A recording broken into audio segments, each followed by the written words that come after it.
यंदाची माझी ही शेवटची निवडणूक असल्याचं सांगत शिरूर महायुतीचे उमेदवार शिवाजी आढळराव पाटील भावनिक झाले। खेड तालुक्यातल्या आदिवासी भागाच्या दौऱ्यावर असताना आढळराव पाटील यांना गहिवरून आलं। यावेळी बोलताना आढळराव पाटील यांनी जनतेला चौथ्यांदा आशीर्वाद द्यावा असं आवाहन केलं। ही माझी शेवटची निवडणूक आहे।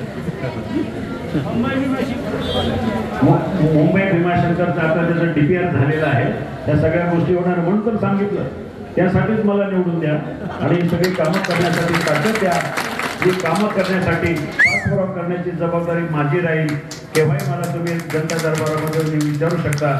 म्हणून मला विनंती करायची, ही जरी माझी शेवटची निवडणूक असली तरी ह्या वेळेला मला माझी कामं पूर्ण करायची। पुणे नाशिक रेल्वेचा प्रश्न असेल, हायवेचे प्रश्न असेल, साखरची ट्रॅफिक असेल, ही कामं पूर्ण करण्यासाठी आपले आशीर्वाद मोलाचे आणि महत्त्वाचे राहतील एवढीच या ठिकाणी विनंती करून थांबतो।